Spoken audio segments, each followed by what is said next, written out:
wabarakatuh. Waalaikumsalam warahmatullahi wabarakatuh. Bismillahirrahmanirrahim. Alhamdulillahi wa kafa. Wassalatu wassalamu ala sayyidina Muhammadin nuril huda wa ala alihi wa ashabihi salatu wassalama. Amma ba'du. Yang kami takzimkan ketua ya Mas Milah saja. Nggih. Ya mana ketua? Enggak ganti-ganti. Baru. Mas Saiful Milal, ketua SBC chapter Gresik. Bapak Suparman, ini juga dari Bojonegoro Mas Lana ini. Asli Bojonegoro, wajahnya kelihatan. Rai-rai Bojonegoro. Nggih. Mas Lana, tak kira Cak Ibra, kaget aku Cak Ibra kok ini. Mas Lana, teman-teman RGP, teman-teman sahabat-sahabat pejuang SBC. Syawal itu artinya peningkatan. Jadi banyak momen-momen kebangkitan di bulan Syawal. Di antaranya yaitu perang Khandaq itu juga terjadi di bulan Syawal. Jadi kalau kita ingin bangkit, ya saatnya bulan Syawal ini kita bangkit. Membangkitkan apa?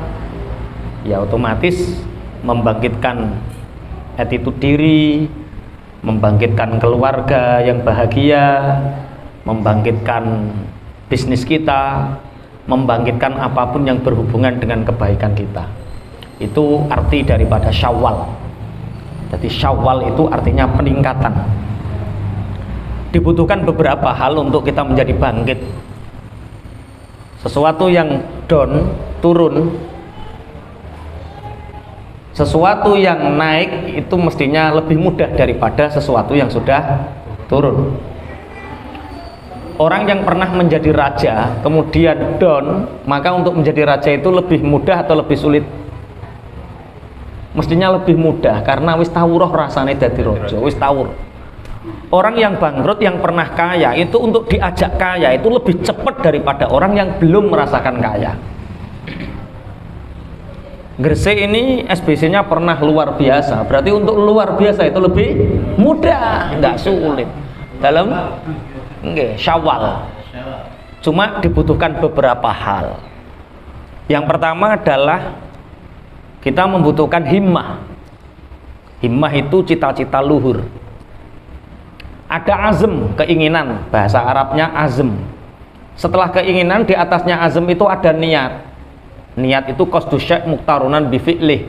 Jadi niat itu kerenteke hati menghendaki sesuatu bersamaan dengan pekerjaan itu, namanya niat.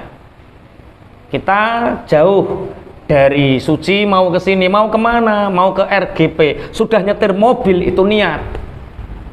Tapi kalau masih di dalam rumah mau ke RGP itu baru azm, baru ingin, belum niat. Kalau himmah wis ning ngisore ngiri kono. Himmah itu di atas niat. Kalau bahasa Arabnya himmah, kalau bahasa Inggrisnya apa Mas? Iki gak jelas, Arab raiso, Inggris raiso. Iya, apa-apa. Jadi himmah, sampai ada makalah himmatur rijal tahdimul jibal. Cita-cita kuat seseorang itu bisa merobohkan gunung. Jadi 5 tahun yang akan datang, 10 tahun yang akan datang, kita akan jadi apa? Seperti apa kehidupan kita? Itu tergantung himmah kita hari ini. Himmah. Belum pernah ngaji himmah ya? Nah, jadi gini. Lah himmah itu ada dua. Ada himmatul ulia, ada himmatus sufla. Ada cita-cita yang luhur, mulia, ada himmatus sufla, ada cita-cita yang rendah. Himmatus sufla itu apa? Cita-cita yang rendah itu apa? Cita-cita yang kita ingin mengejar sesuatu yang fana, yang rusak. Itu cita-cita yang rendah. Seperti cita-cita ingin jadi presiden, itu cita-cita rendah. Karena apa cita-cita jadi presiden itu rendah? Karena presiden itu pasti berhenti. Paling banter 2 periode. Seandainya 3 periode di demo, Pak. Di demo mati-matian. Yang jadi hanya 1 orang, diperebutkan oleh banyak orang, biayanya besar. Itu cita-cita rendah. Himmatus sufla itu apa tahu? Sesuatu yang akan sirna. sesuatu yang akan sirna. Kemuliaan itu kan ada izzatun yafna wa izzah la yafna. Ada kemuliaan yang akan sirna, ada kemuliaan yang tidak akan pernah sirna. Kemuliaan yang akan sirna itu kemuliaan yang sifatnya duniawi, presiden, DPR, bupati, camat, lurah, RT, PNS. Itu sesuatu yang akan sirna. Tadi ada himmatul ulya, kemuliaan yang tidak akan pernah sirna. Apa itu? Habibullah, mencintai dan dicintai Allah. Itu tidak akan pernah sirna. Sak kampung yo iso uga 10, iso uga 20, kompetitornya banyak tapi bisa jadi semua. Satu negara ini banyak. Itu siapa? Habibullah, orang yang mencintai dan dicintai Allah. Ini baik duniawi atau ukhrawi sama. Orang bisa hidup 7 hari kalau dia tidak minum. Nggak percaya buktikan, Mas Milal, nggak usah minum 7 hari, hidup Mas. 1 teguk nggak usah minum sampai 7 hari 7 malam, hidup Mas. Kalau nggak percaya buktikan. Tapi Mas Milal yang membuktikan. Orang bisa hidup 40 hari kalau dia tidak makan. 40 hari, 40 malam tidak makan. Orang bisa hidup. Tapi orang tidak akan pernah bisa hidup 1 detik pun kalau dia tidak punya cita-cita dan harapan. Jadi yang berkumpul di sini masih hidup itu bukti kita masih punya cita-cita dan harapan. Mbah pingin ngelunasi utange, mbah kepingin ngepoli kreditane, mbah pasti punya cita-cita. Mas Lana, kepingin cita-cita apa? Cita-cita saya saat ini, saya ingin membesarkan yayasan ini, Pak. Beliau masih ingin membesarkan RGP ini. Ini cita-citanya. Mas Mila, cita-citanya? Mas Tena. Yang tidak tahu Mas Tena diam ya. Iya. Apa cita-cita Mas Mila? Sering kumpul MC. Iya. Kita hidup ini bukti bahwa kita punya cita-cita. Lah, bagaimana mewujudkan cita-cita itu? Bagaimana mewujudkan himmah kita itu? Lah, makanya dengan adanya RGP ini, rumah generasi pemenang ini, saya tertarik tadi. Tertariknya yaitu orang sekarang itu PR terbesar di generasi anak-anak hari ini adalah miskinnya cita-cita. Anak-anak sekarang itu nggak punya himmah. Nak CTK, CSD, wah, masya Allah. Cita-citanya apa nak? Cita-citanya apa nak? Astronot. Perkara ndelok Upin karo Ipin, Bang. Astronot terus. Dokter. Polisi, tentara wis rapati saya gitu. SMP sekarang anak-anak SMP itu kalau ditanya nak cita-citanya kalau besar ini jadi apa nak? Cah SMP jawabannya loro. Nomor 1 yang terbanyak YouTuber, konten kreator. Yang kedua pemain sepak bola. Tapi mulai lerek. Kalah terus. Itu masih punya himmah, masih baik lah. Karena konten kreator harus dikuasai orang-orang soleh. Baik anak kita jadikan konten kreator nggak apa-apa, tapi konten kreator yang sifatnya amal jariah, bukan dosa jariah. SMA ngeri Pak, SMA aliyah itu ngeri. Wong bocah SMA ditakoki, Mas, sampeyan nek lulus SMA pengin dadi apa? Dadi apa Ustaz? Lulus wis apik. Lulus wis apik, Mas. Itu bukti bahwa rendahnya cita-cita anak-anak bangsa hari ini. Cah kuliah tambah parah, Pak.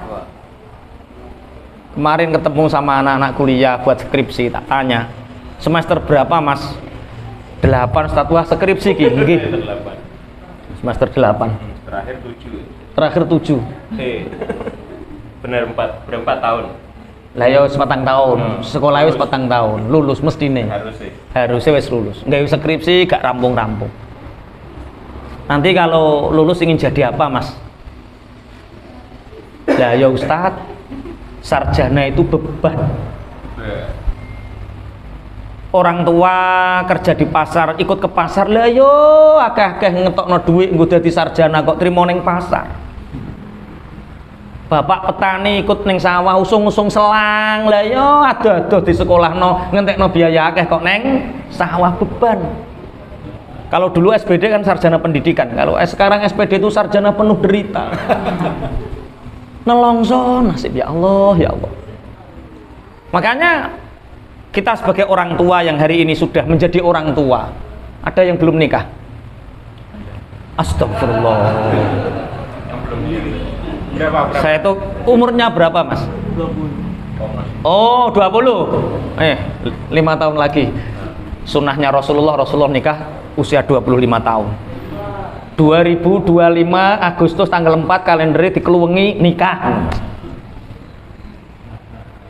Karena saya lihat orang yang belum nikah itu pasti ada batuknya, ada tulisan anta min ikhwanis syayatin. Kamu itu temannya setan kata Rasulullah. Kalau orang belum nikah itu mudah dikalahkan oleh setan. Nikah mas ya? Insya Allah. Setelah acara ini. Ya jangan toh. Ngapunten. Himmatur rijal tahdimul jibal. Jadi orang kalau ingin bangkit dia harus punya cita-cita. Dia harus punya himmah yang kuat. Karena himmah yang kuat, cita-cita yang kuat, tekad yang kuat itu akan merobohkan gunung. Lah, cita-cita ini sebenarnya kita bisa mengafirmasikan lewat catatan, lewat tulisan, lewat gambar, atau lewat apapun. Banyak teman-teman itu, saya punya teman Surabaya. Beliau sering diupload dulu di Metro TV. Beliau punya perusahaan alat-alat komputer lunak. Kalau nggak salah namanya Aksa Media. Ada yang kenal mungkin ya. Tak tanya mas, usia kan baru 31, istri juga 1. Omsetnya berapa 1 bulan? 8M Ustaz. 8M. Biasa, jadi 8M teman-teman SPC harus biasa. Biasakan melihat sesuatu yang besar, biasakan mendengar sesuatu yang besar agar kita terbiasa dan biasa mendapatkannya. Jangan 8M, 8M, itu jadi biasakan bertemu dengan orang-orang besar, maka kita akan menjadi orang besar.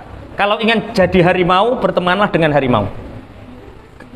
Kucing bertemu dengan harimau pasti mirip harimau. Mbah galake mbah walaupun kerane cilik kan sing penting keren dhisik kaya harimau dhisik. Tapi nek harimau konconane karo kucing terus yo golek-golek pindang, Mbak.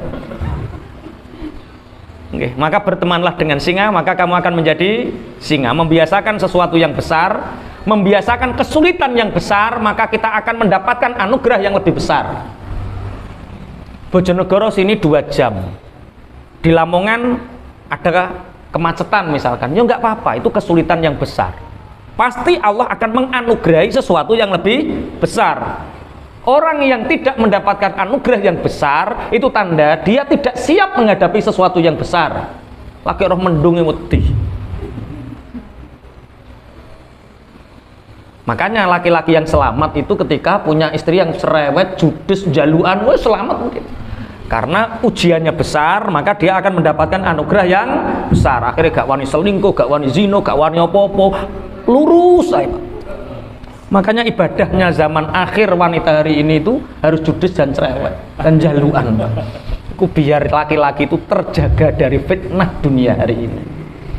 Ada yang punya istri cerewet, judes, jaluan, nah berarti itu anugerah yang terbesar dari Allah. Kalau belum ya usah diedukasi.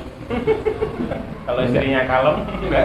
Kalau istrinya kalem terus berarti enggak cerewet, diedukasi harus cerewet, harus judes gitu. Harus jaluan. Ora, kuwi jenenge wong kurang syukur. Wong wis apik-apik wis meneng kok kon cerewet. Itu jenenge wong sing kurang syukur. Bersyukurlah, Allah akan menambah. Makanya menambah kebahagiaannya. Seneng Pak. Bab kuwi seneng. Oke, yang pertama adalah himmah. Tak tanya, Mas, bagaimana menghasilkan omset 8M? Kemudian pangapunten keluargane begitu harmonis. Sebelum corona itu setiap tahun rata-rata ke Mekah.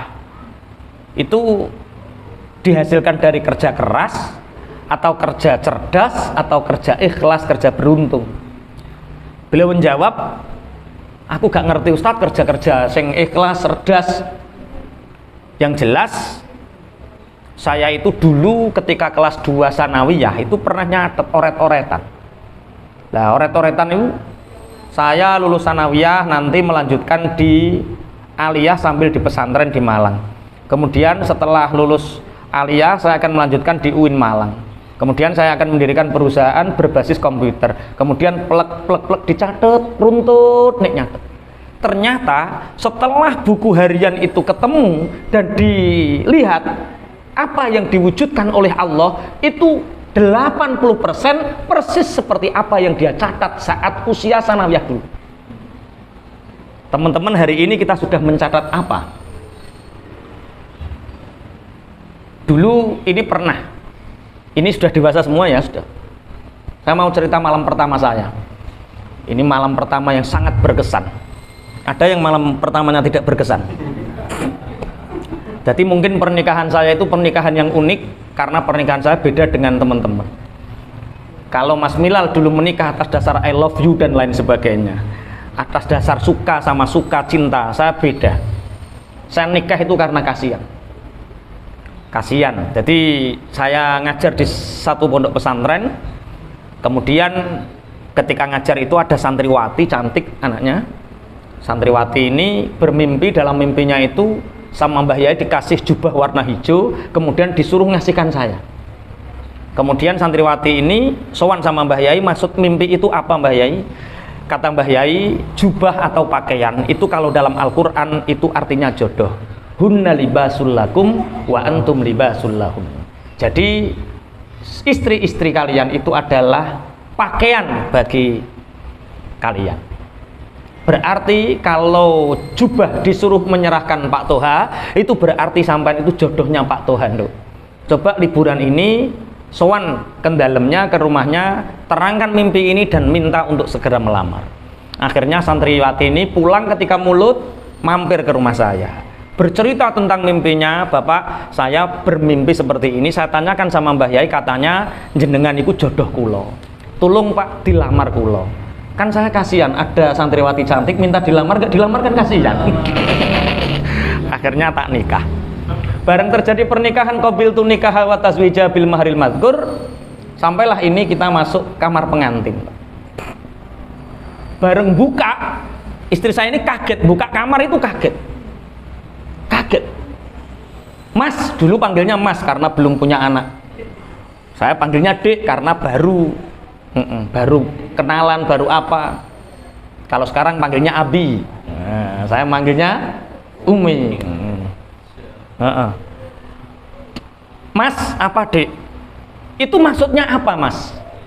Di kamar pengantin itu tak tempel gambar 3. 1 gambar Ka'bah, 2 gambar mobil, 3 gambar rumah lantai 2. Itu apa Mas? Ini mimpi kita Dek.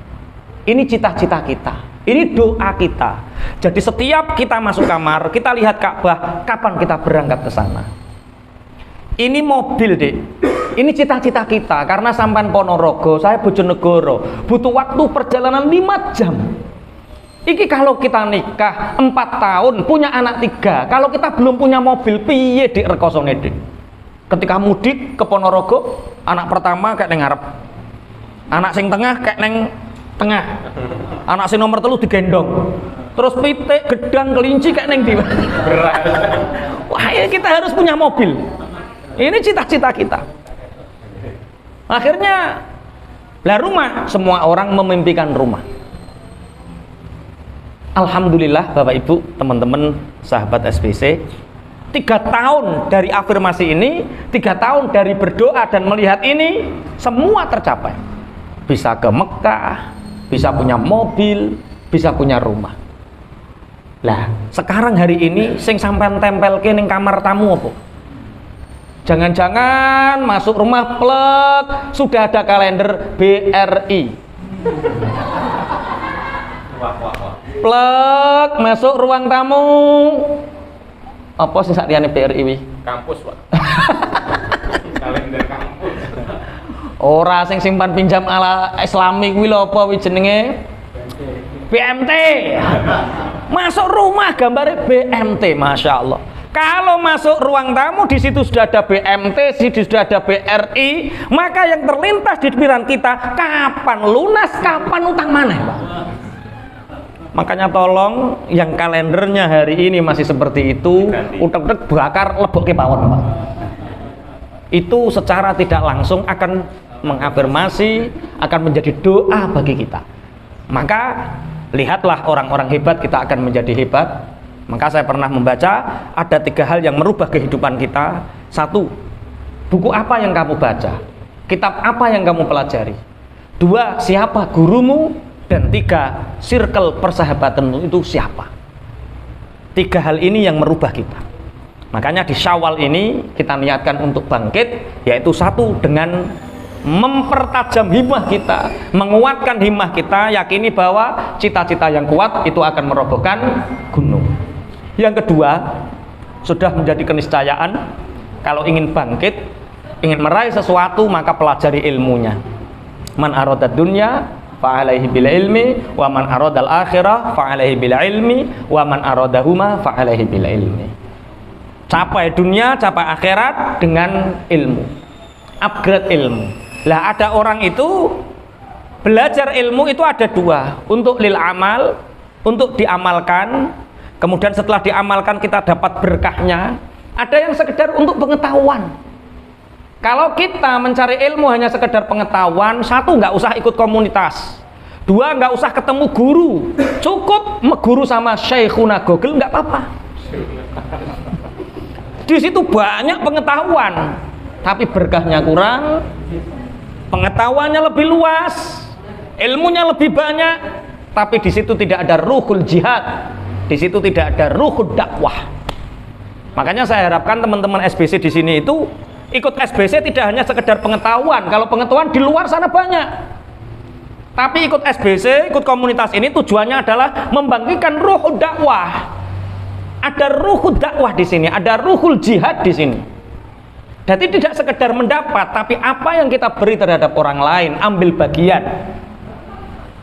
Mane wong melu komunitas kok ngelentuk, itu tandanya dia nggak mendapatkan rohnya ini. Apa sih rohnya di SBC itu apa? Ya ruhul dakwah wa ruhul jihad. Di sini lahan perjuangan kita, di sini kita ambil bagian dalam kebaikan. Cuma karena ini para pengusaha ya ambil bagian di dalam ekonomi, bidang ekonomi. Walaupun kita punya membangun keluarga, membangun diri, membangun agama, membangun bangsa, membangun ekonomi dalam satu tarikan nafas. Nah, ilmu iku rasa diterangno wis padha berilmu kabeh gitu ya. Ya, siji bangkitkan himmah, nomor 2 perbanyak ilmu. Yang ketiga, orang yang ingin bangkit itu syaratnya dia tidak punya masalah dengan Allah. Orang yang hari ini jatuh, dia pasti punya masalah dengan Allah. Orang yang hari ini down, tidak percaya diri, dia punya masalah dengan Allah. Makanya nanti ada yang ikut KLP besok. Gresik. Gresik? Enggak ada KLP-nya. Mentok di OYC. Hah? Mentok di OYC. Mentok di OYC. Besok kebetulan KLP itu ada di Masjid An-Nur. Kebetulan saya yang ngisi materi standar kesolehan seorang muslim. Nur Ahmad. Apa? Tapi kudang. Rahasia atau KLP dituduh nongko kowe tekono. Di Bojonegoro besok. KLP-nya di Bojonegoro. Bareng karo EIC. Nah itu ada 12 standar kesolehan. Kita ini sudah memenuhi standar itu atau belum? Kita sudah sesuai standar seorang muslim atau belum? Nah, untuk apa? Orang-orang yang sulit bangkit itu karena permasalahan dengan Allah itu belum selesai. Teman-teman yang hari ini terlilit hutang dan belum masih bangkrut, itu pasti masalahnya dia punya masalah dengan Allah. 2, dia punya masalah dengan keluarganya, istrinya, anaknya. Suka bentak anak, suka menzolimi anak. Termasuk menzolimi anak adalah ingin menjadikan anak itu seperti robot, Sehingga anakmu pokon hafid Quran, pokon ahli kimia, pokon ahli teknologi, pokon ahli kesehatan, pokon ahli kabeh. Kuwi menungso atau robot rai. Wis sithik-sithik wae apik wong tuane ngono, tuntutane akeh zalim ning gone anak, Pak. Dan tugas kami di Syawal ini ketika ada 100 santri baru, masalah yang paling banyak dari rumah adalah ketika anak mengalami Down syndrome. Dia sebenarnya cerdas dan berprestasi, tapi menjadi anak yang sangat mudah lelah, sangat lemah dan lelah karena dituntut oleh orang tuanya dengan sesuatu yang mereka merasa tidak mampu. Kemarin saya ditelepon sama temannya Pak Parman ini, orang Surabaya, Pak. Ustadz, pondoknya Ustadz itu ada ilmu teknologi. Ya, ilmu nahwu sorof lengkap bahkan hafal. Ada tahfidnya, ada pelajaran kimia, ada. Kok wabeh? Ada Ustadz, ada. Di pondok Ustadz tidak. Di mana? Di surga. Anakmu pokoknya mati ya aku. Pokoknya hafid Quran, ahli nahwu sorof, hafal ratusan ribu hadis, jadi kongkon ahli kimia, dikongkon ahli teknologi, ono neng swarga aku. Insya Allah. Orang tuanya sedang kena star syndrome. Orang tuanya ingin anaknya menjadi orang-orang star, orang-orang hebat, tapi tidak tahu di mana batas kebahagiaan anaknya. Nah, itu termasuk menzolimi anak lah. Wong tua model nuki biasanya karo Gusti Allah dikai bangkrut, Pak. Supaya gak mikir anak, mikir utang ya. Malam tersiksa, siang terhina. Ketemu wong rawanin danga. Bengi ketap-ketip ra iso turu, ketemu anak langsung nyentak. Makanya untuk bangkit ini, apa masalahmu dengan Allah? Hubunganmu dengan Allah bagaimana? Hubungan dengan ayah ibumu, hubungan dengan anak istrimu, hubungan dengan saudara-saudaramu, jalin silaturahim. Biasanya tak kasih tes, hutangmu berapa? 4 miliar Ustadz. Cari 40 saudaramu yang belum pernah kamu kunjungi. Setelah itu, ya kesini lagi, wong itu PR. Ya tau YC itu apa? Perkelarjane YC enggak ada PR lagi udah semua. Iya. Untuk menyelesaikan masalah. Jadi silaturahim seperti ini itu saya yakin di sini ada keberkahan, jutaan rahmat turun di siang ini. Ada yang merasakan secara langsung mukasyafah, ada yang tidak. Nah, yang tidak tahu ini jangan anggap terus mana buktinya. Yo. Sesuatu yang belum kamu ketahui itu belum tentu tidak ada. Sekarang banyak orang yang tidak mengetahui dan mengatakan tidak ada. Ini rahmat turun semua, Masya Allah. Jangan pernah punya masalah dengan Allah. Apa masalah kita dengan Allah? Banyak. Riba itu juga masalah. Transaksi yang nggak bener itu masalah. 3 hari yang lalu Bapak Ibu ada tamu di pondok. Ada tamu, wanita cantik, usianya baru 27 tahun. Suaminya seorang kolonel. Masya Allah terlilit hutang 3 miliar. Wanita terlilit 3 miliar. Karena apa? Karena dia owner bandar arisan. Yang arisan ini sifatnya seperti judi. Yang arisan ini seperti namanya arisan bisnis. Sing akeh mbayare, sing oleh dhisit mbayare oke. Sampai rampung mbayare akeh, sing oleh nguri mbayare sithik sampai nguri tapi oleh. Maka di sini kita belajar itu ini halal atau haram, ini surga atau neraka. Jadi berbicara komunitas bisnis tidak hanya berbicara tentang uang banyak, tidak hanya berbicara tentang untung rugi, tapi berbicara tentang halal haram, surga dan neraka. Nah ini akhirnya karena transaksinya transaksi batil secara syar'i, maka sama Allah dibuat terlilit 3M, nangis Pak, jungkel-jungkel. Ini mau dipegat karo bojone ya gelem nambani sampean. 3M loh.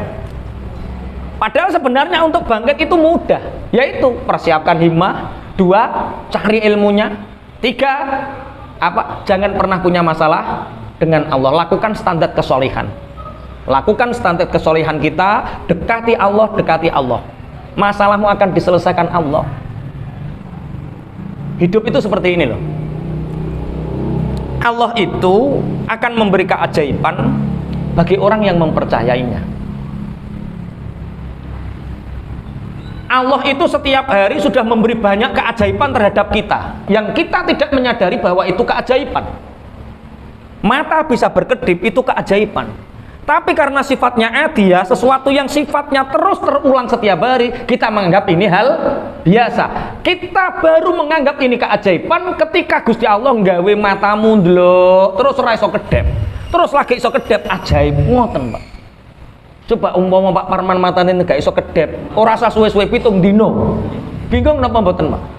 Kesel lho, Pak. Ngene terus iku kesel lho, Pak. Ngosek. Iya. 3 miliar kanggo kedep, Pak. Apalagi nafas. Makanya saya sering mengatakan, gak duwe duit itu biasa, Mas. Aku tahu ora duwe duit 18 dina urip. Gak punya uang itu hal yang biasa. Saya pernah mengalami 18 hari gak nyekel duit belas urip, Pak. Yo biasa, yo jek iso guyu. Sedangkan bayangkan seandainya nafas ini terhenti 5 menit saja, Mas. Berarti penting di duit karo nafasmu itu. Lah yo, duit itu ora penting.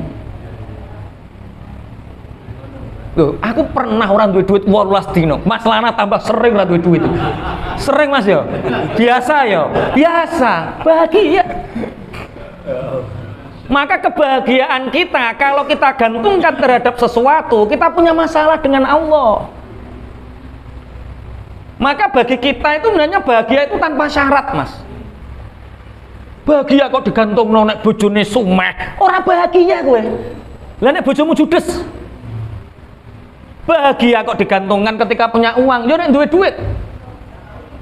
Bahagia kok digantungkan ketika kita sehat, lah nek loro.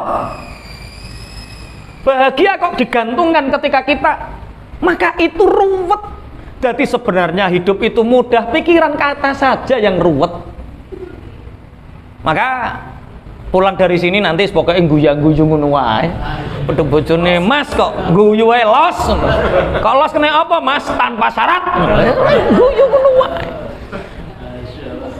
Urip kok kakean syarat. Cara jeneng malaikat urip kok kecangkeman kowe. Wis biasa wae. Duwe duit ya bahagia, gak duwe duit bahagia. Ono masalah ya bahagia, gak ono masalah ya bahagia. Jangan halangi kita untuk bahagia karena hijab kita dengan Allah. Makanya kalau dalam ilmu tasawuf, orang yang bahagia tanpa syarat itu namanya isyak billah. Al-ishku billah, nyaman dengan Allah dalam setiap kondisi. Nyaman dengan Allah dalam setiap keadaan. Kalau Mas Milal bersyukur ngenteni dikei nikmat karo Allah baru bersyukur, kowe kaya asu. Kok kaya asu? Lah ya asu iku nek dikei daging yang senengen, Mas. Kucing dikei pindang meyong-meyong. Bar dikei pindang ora dikei pindang ngaleh. Apa bedanya kita dengan asu dan kucing? Kalau syukur menunggu nikmat. Maka syukur yang sejati menurut Imam Al-Ghazali adalah syukur yang sejati adalah ketika kamu tidak bisa membedakan antara nikmat dengan ujian. Kamu tetap bersyukur. Itulah hamba yang sejati. Utawa rumangsa nek diarani dadi kawula. Makane hidup iku tujuannya apa? Ibadah, ta'abbud rumangsa nek dadi kawula. Tapi kok nek eneng wong sampean kok guyu alhamdulillah Mas Mila aku iso tuku mobil, wah kaya asu. Ya aja ngono. Ini untuk anu ya di anu ya engko salah paham bahaya.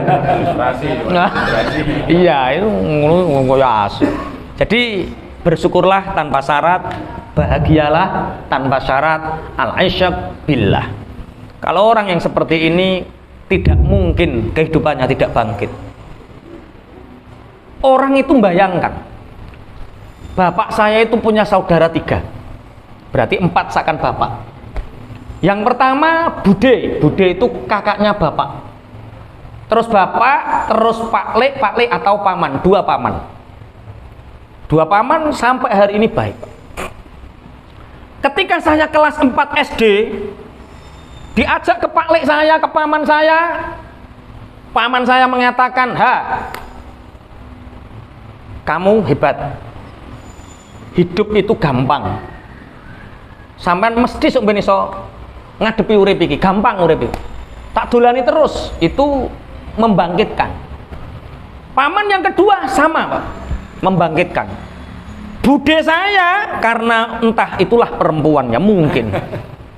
Melihat saya cacat, kalau jalan pegang dengkul dan lain sebagainya, kelas 4 SD dirangkuli, le sing sabar le, kowe kok iso ngene iki piye, sampean kowe piye.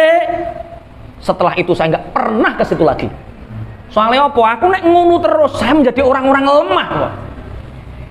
Wes, akhirnya saya membuktikan saya mampu, saya membuktikan saya nikah, saya membuktikan istri saya cantik. Bojoku tak jak neng gone paman. Wis tanduk gampang. Toha iku koncone akeh, nek koncone akeh silaturahime gampang, nek silaturahime gampang rezekine akeh. Oh, bagus. Bareng ke bude, bojoku dirangkuli karo nangis. Sing sabar ya. Sabar ya. Bener persis. Bude saya mengatakan, "Nduk sing sabar dirabi Toha, bojone ora iso mergawe, wis pisan kuwi tok dolanan." Bahaya ini. Lah, ketika saya sudah alhamdulillah 3 tahun menikah, ekonomi sudah mulai lancar. Yang 10% itu tak bagi untuk bude bule lah. Lagi aku ngekei iki, galak pisan.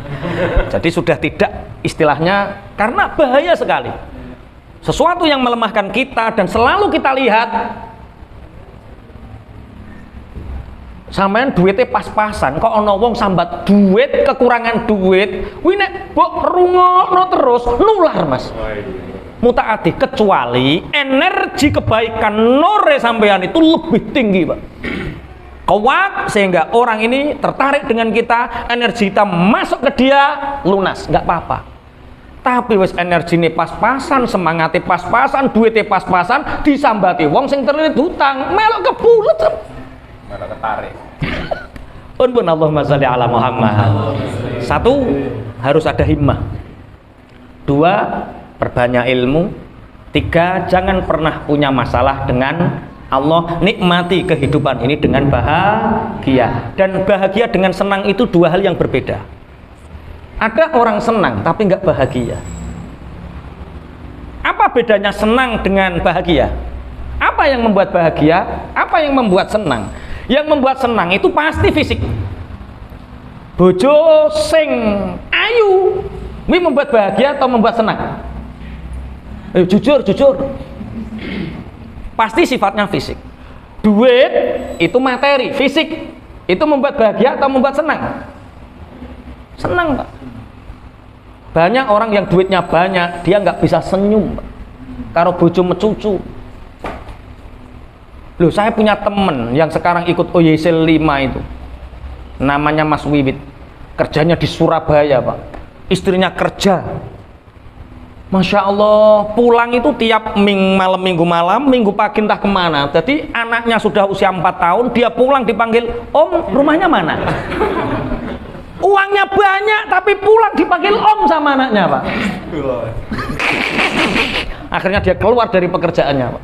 Aluk fotokopi elek-elekan lah, sing penting diceluk papa karo anak. Tak guyon nih, selamat tok sing manggil kok ke anakmu tok. Umpama bojomu gak tambah suloyo. Artinya apa? Bahagia itu bermula dari rasa taat kepada Allah. Karena bahagia itu sifatnya ruhani.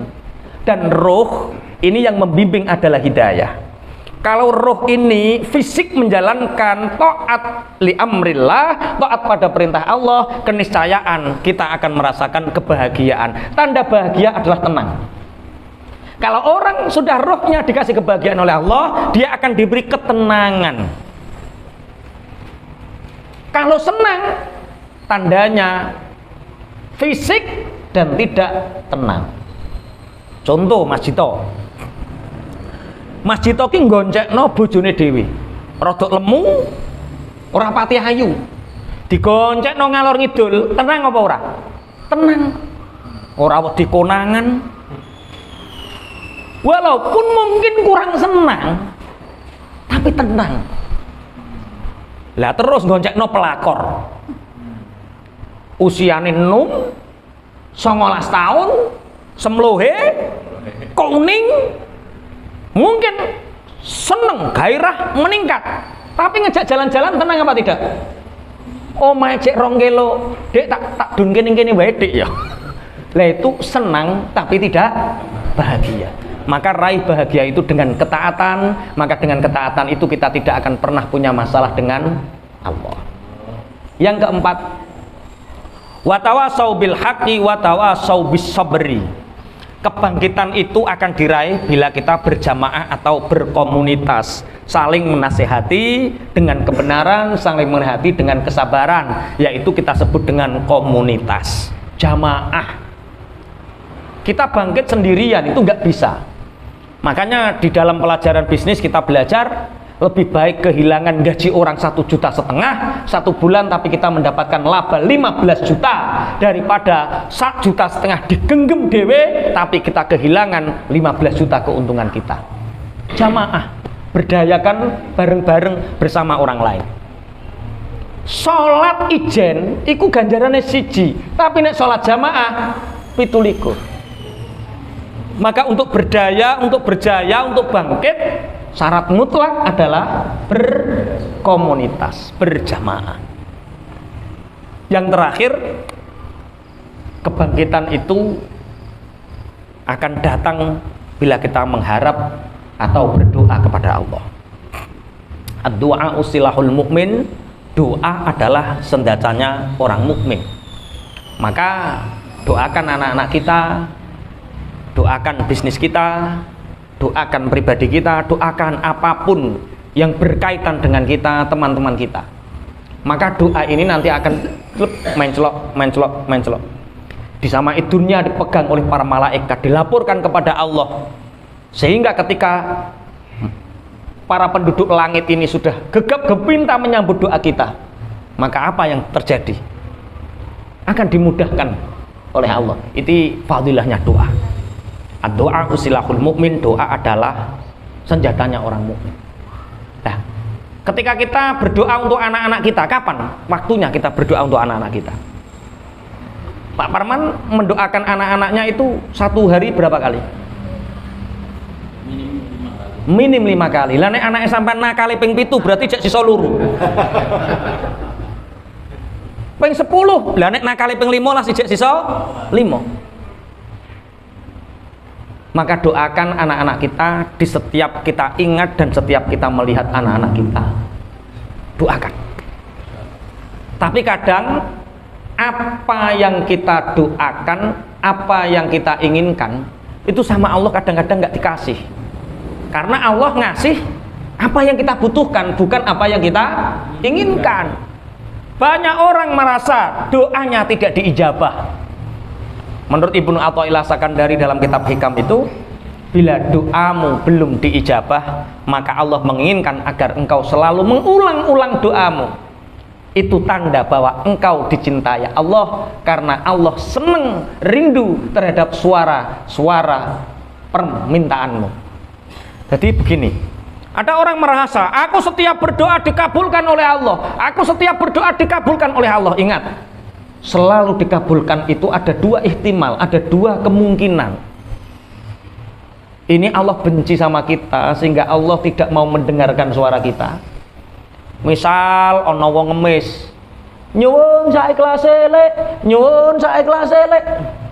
Ada pengemis yang griseni wong sampean cepet kayak iya apa sampean biarkan terlalu lama? Cepet, Pak. Cepet ae ora perkara awake seneng karo wong iki njaluk, tapi ben dagage lunga. Tapi ada orang yang mencintai anaknya, ada orang yang mencintai istrinya. Ketika istrinya minta sesuatu itu dimbene, dicuekin, Pak. Supaya apa? Selalu mendengar rintian-rintian kasih sayang dari istri ini. Dicueki ya. Ya. Ngono. Orang yang dituruti, ya ngono ae, Pak. Itu tanda kita cinta sama istri kita. Begitu juga Allah ketika mencintai hambanya, kita merengek-rengek minta sama Allah, berdoa sama Allah, Allah mau ngabulkan, takut ini nanti kalau dia nggak berdoa lagi. Makanya kalau doa kita hari ini belum diijazah sama Allah, ingat, jangan-jangan kita dicintai sama Allah agar selalu kita minta sama Allah. Jangan putus asa karena belum terkabulkannya doa. Belum terkabulnya doa itu hanyalah sebagai sarana kita, wasilah kita untuk istiqomah, untuk selalu meminta kepada Allah. Itu Mas Milal, 1 jam sudah kita lewati. Ini nggak ada pertanyaan Mas Lana ya? Tidak apa-apa kalau teman-teman Kelihatannya nggak ada pertanyaan, kelihatannya. Kelihatannya ya, itu dari kami. Mohon maaf bila ada kekhilafan. Selanjutnya kami serahkan kepada Mas Lana. Insyaallah, alhamdulillah.